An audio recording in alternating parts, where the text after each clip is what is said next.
Hey everybody, it's me, Julian Greystoke. We're gonna do something a little bit different today. One of my patrons at the Boss Me Around tier asked me to have a look at this advertisement that they've been getting. I have not seen this ever myself. I expected it to be an advertisement for one of those story games where it's sort of like your choose your own adventure type games where if you want to do any of the cool stuff you have to pay them money.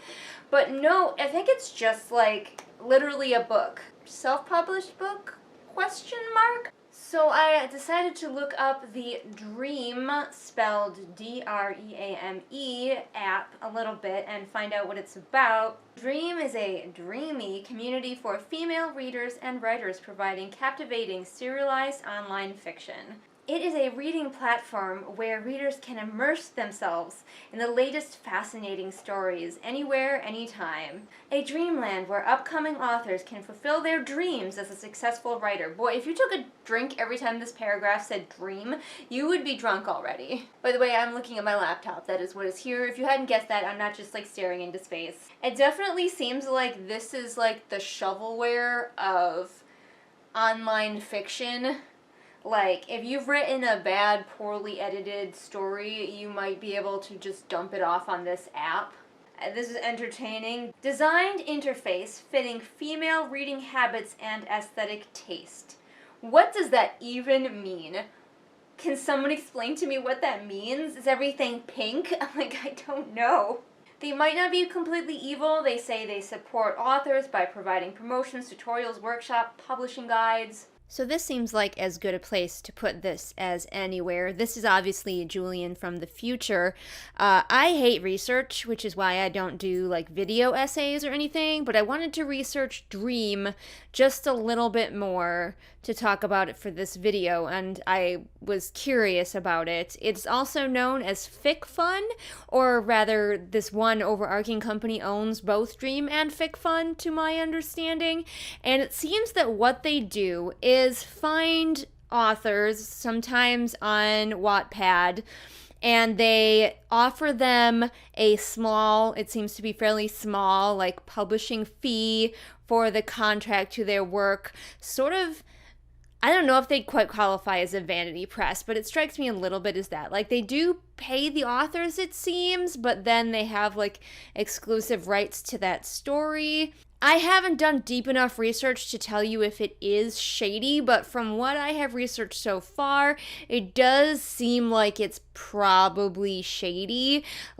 If I was offered this, I would not do it. I would avoid it, personally.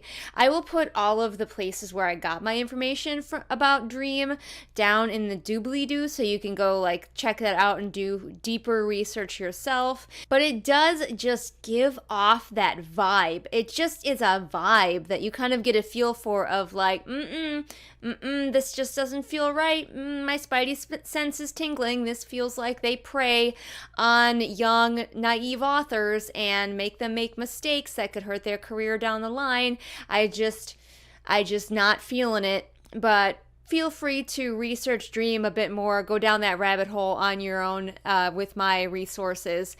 And now back to the video. But from what I have seen of the works that they put out, it really is that very, very, trashy style. Now, if you like to read this kind of thing, there's nothing wrong with that. If that's your flavor of candy, you enjoy that candy, alright? I think most of us can agree, though, that this is not high literature.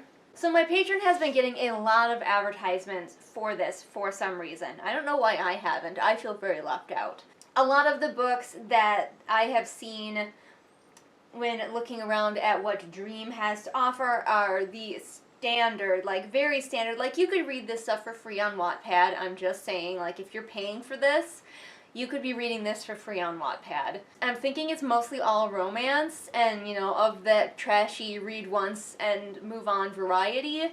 I have promised my lovely patron that I would rip this to shreds. So we're gonna do that.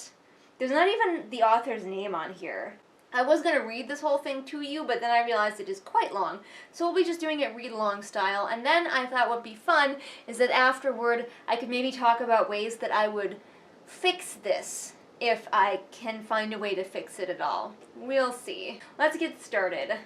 Oof, this reads like every sort of maybe third try teenager writing that you find on Wattpad. And again, I'm not trying to shade anybody who writes like that. It is part of your coming up. It's part of your learning process when you are beginning writing. But this is beginning writing. This is unequivocally just all of it. Like the first like paragraph is just a hunk of everything that you see in beginning writing. It starts with the character waking up by being yelled at by her mom from downstairs. Oh no, she's late for her last week of senior year, she makes sure to tell us in the second sentence. They head straight for the shower. Like, we just watch them wake up.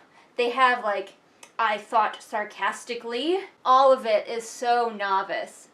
And definitely I feel like this site just will kind of take whatever sort of baby's first fiction that you have written.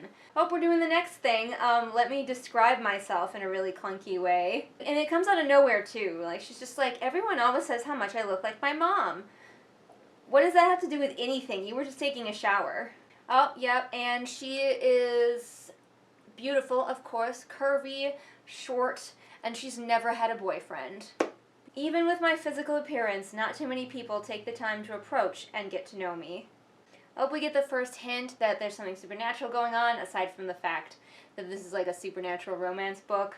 I thought the main girl would be human, but I think she is a werewolf. She says she passes a few members of the pack already having their breakfast at the large island.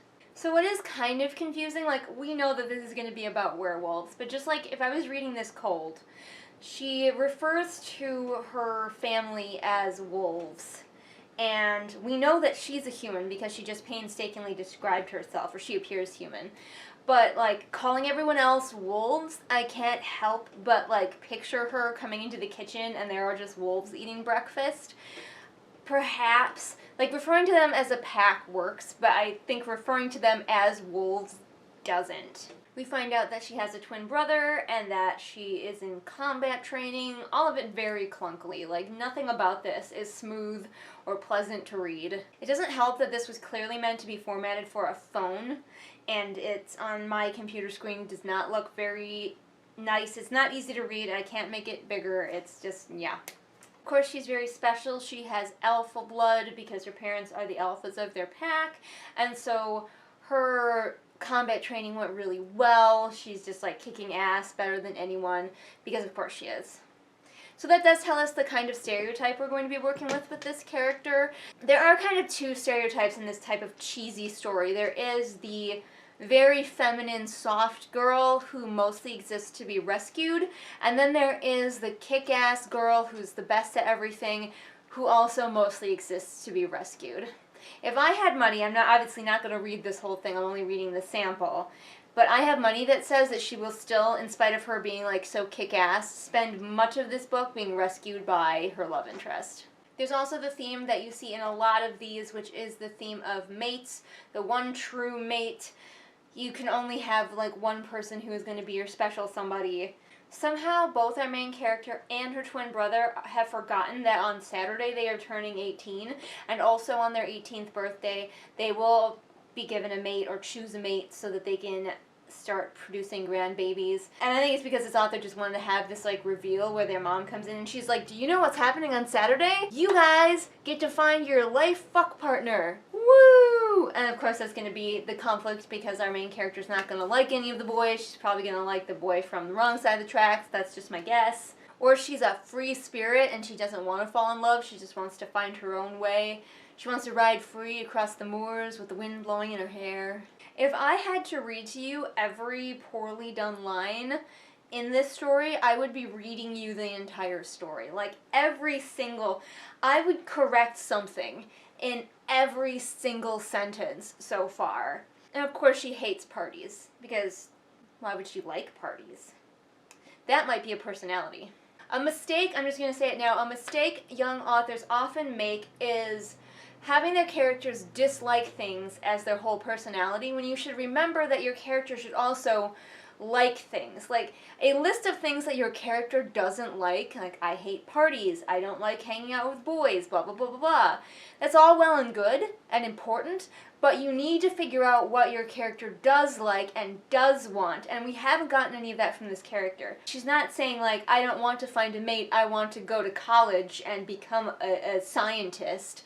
She's just like, oh, I hate parties. This author is trying to make this person, the main character, funny. I'm beginning to think that this wasn't actually written by a human. This may have been written by a robot, by an algorithm. It's real bad. It's real bad. Oh, we have a best friend. Our main character finally goes to school, where we find out about her best friend character.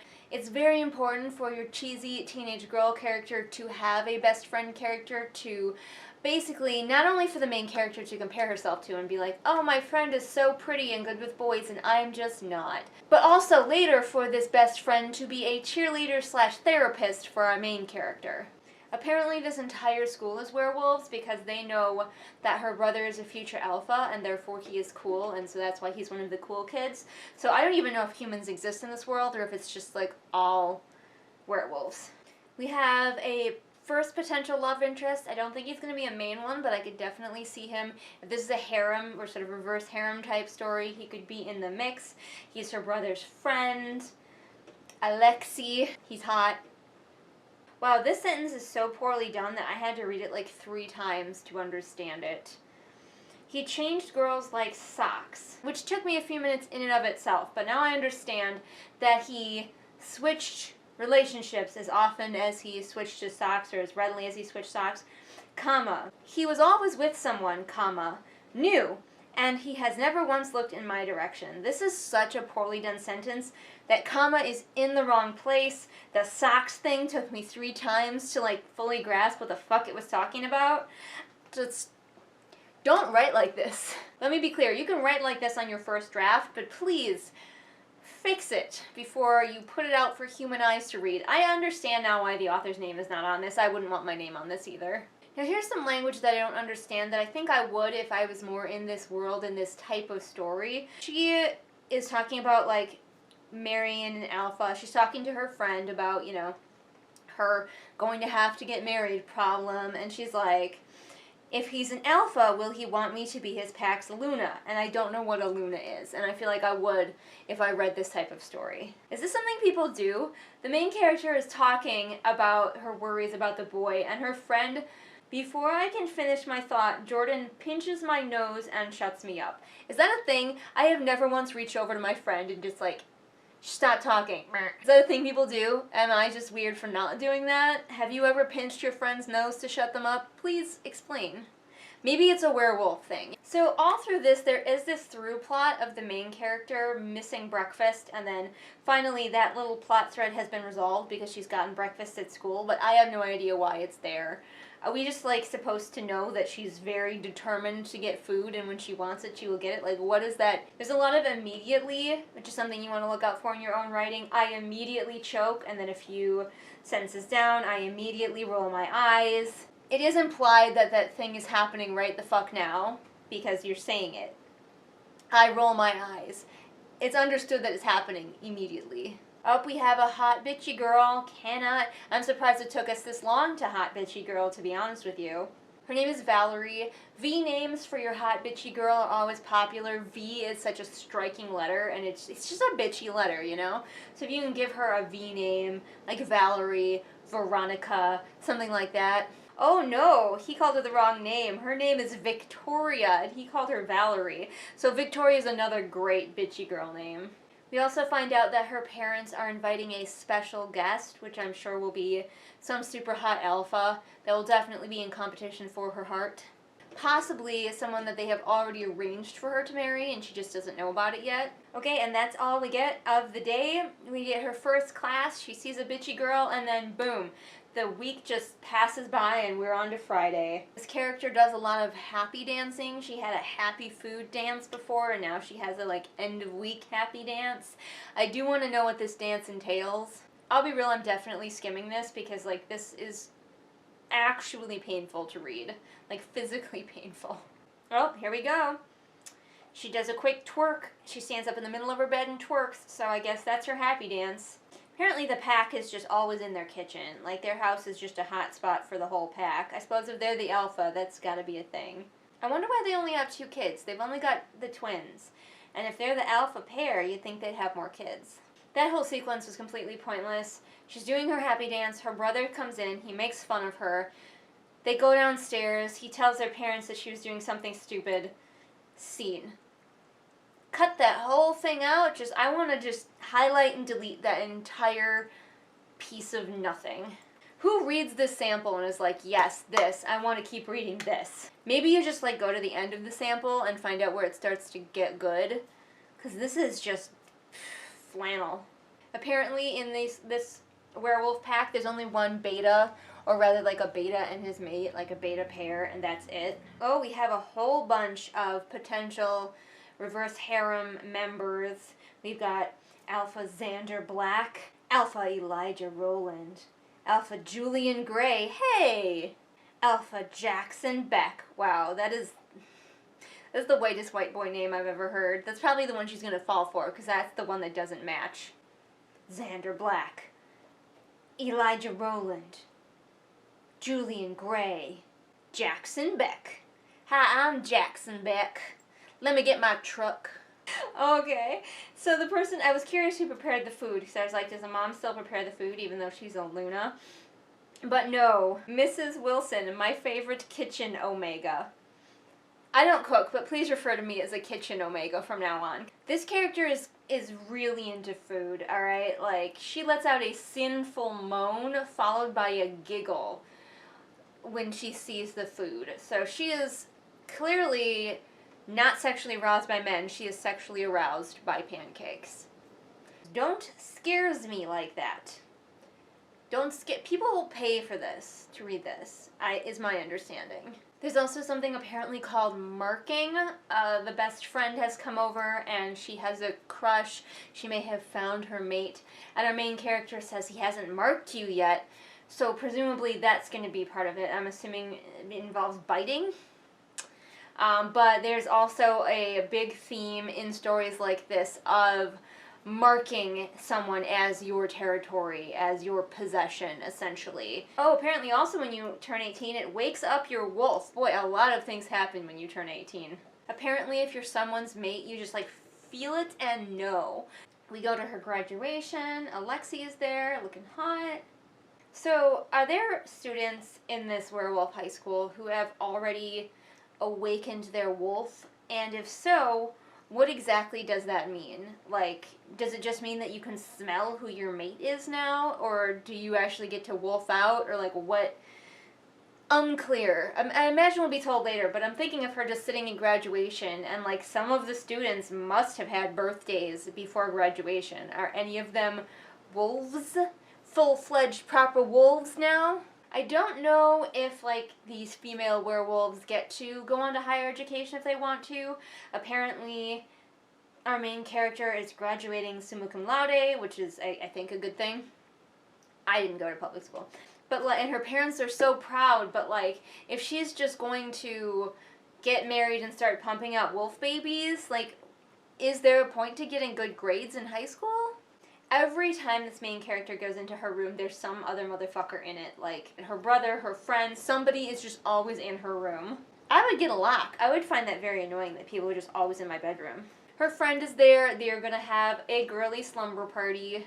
They have a movie theater in their house, because of course they do. They're one of the largest packs, and that means that they have a large pack house. And there's a movie theater in it. More of our main character's weird food fetish.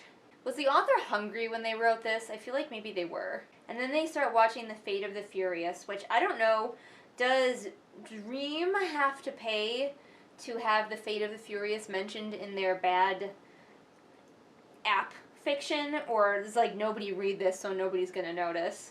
And our main character starts to have weird symptoms because it just hit 12/17 and that means that it's her birthday. Is that inconvenient when your wolf wakes up when you're watching a movie? Is that like getting your period when you're like out doing something? Oh no. Speaking of oh no, the wolf waking up, it's not really metaphorical. she has a whole other person in her head named Amethyst who starts talking to her. Thanks, I already hate it. That must be super distracting. Like, you're just trying to watch a movie and the stupid wolf in your head will not shut the fuck up. Okay, so Amethyst is like the personality of the wolf that our main character can turn into. So does that mean that when she turns into a wolf, then she's Amethyst and Alea, or whatever her name is the voice in the wolf's head? Oh, she managed to go back to her room because everyone in the house is downstairs watching movies. She managed to go back to her room and nobody else is in it. For once. But she does wake up to find that Jordan has totally cuddled up to her. And then Aaron just bursts into the bedroom, her brother, because this girl is allowed no privacy. People just burst into her fucking bedroom. She could be naked, no one would care. Oh, it's her brother. It's her brother. He just wolfs out as well. So that means that Jordan can now, they can now like lock eyes and be like, we are mates, or like their genitals are drawn to each other or something. I don't know how this works. So Aaron just came into the room and Jordan's all like, ooh, and it says, what's up? I scream at him. So he comes into the room and she sees her best friend looking at him and she just goes, what's up? I just scared all my cats. And she's mad because they just like immediately, they launch at each other and they immediately start making out. And she's like, not in my room, but I'm sitting here thinking, girl, nobody respects your space, so they're probably going to start having sex right on your bed. You might as well leave. This isn't even really your room. So, like, the mom's really okay with this pairing, but what happens in wolf families if you find your mate and it's, like, somebody who's completely unacceptable in wolf hierarchy? Like, what if you find out that the kitchen omega is your mate? This is the second time this author has used lowly, and I don't think they know what it means. Like, they're trying to say Amethyst starts to jump around and howl low in my head. But they keep saying, and howl lowly in my head. It's not. Nope, that's not correct. Oh no. She goes out and she's hit with the most beautiful smell, and it's like sandalwood and fresh cut grass. So, yeah, that's what boys smell like, in case you didn't know. All of the hot ones smell like sandalwood. And then she hears a simple word as she locks eyes with someone who will be her mate, and that is the end of our sample. The book is once rejected, twice desired, so perchance she will be rejected by this first mate.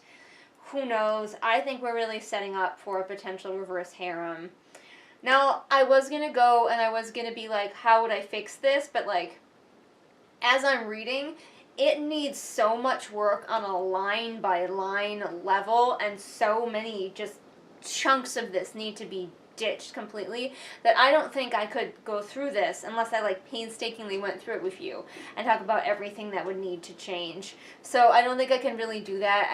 I will say that it should probably start in a different place, starting out your story with a character waking up because their mom was calling for them. That really just needs to never happen in your book. You want to get your story started where the action starts to happen. So probably maybe at school or even before that. I would even be tempted to start this damn thing at her graduation party and just like teach us stuff about her world from there, and maybe be like, my brother and his new mate, my best friend, show up and they're kissing again or something. I don't know. I honestly don't know how you would save this. Clearly this is someone's jam. There are a million billion books like this, but like I said, I'm going to tell you something. You can read these for free on Wattpad. You do not need to go and read somebody's bad teenage writing on an app that might cost you money when you could read it for free on Wattpad. So that's my advice for you. And this has got spelling mistakes and grammar mistakes galore, so you're not escaping that by reading this. Just go read something on Wattpad, please. I'm assuming that no, like, vetting is necessary when you enter a story. I think for this app, I assume that you just have to have a completed story that, like, fits their guidelines and you can get it published. If somebody wants to investigate further, I'm not going to. Apparently, I'm reading a few, like, reviews of the app, and apparently, like, you can spend real money to get more chapters right away, or you can, like, wait a day for a new chapter to drop. Who in the world is spending money for the next chapter of the thing that I just read? Apparently you have to wait like days for your next chapters too, unless you want to pay, and it's just, that's a big old nope from me. I hope this was fun for you guys. You can check out more stuff on my channel. If you liked this format, I do this thing called read-alongs, where I read whole books and we talk about it as I go, and I, you know, sort of either make fun of it or talk about ways that it could be, the writing could be improved. So go check that out. It's all in a nice playlist for you. I post brand new videos Mondays and Fridays. All the links to my social media are in the doobly-doo for ease of your clicking. And if you, like the patron who suggested this video, would like to suggest something for me to do and you want to make sure that I do it, you know, within reason, then you can hop over to my Patreon. There's a tier for that. Or for as little as $1 a month, you can have access to exclusive content that's not seen here on the regular channel. I will see all of you again next time with whatever it is I happen to be doing next time. Bye! Did someone say patrons? It was me. I said patrons. Just now. Try to keep up. This month's patrons are Adrienne, Lennox, Amanda, Irene, Jenny, Jesper, Lisa, Ryakio, Sabby Panda, Savvy, Scribbling Cat, and Zaire. And thanks again to all of my amazing patrons for all their support. I especially appreciate that you're able to stick around in these interesting times.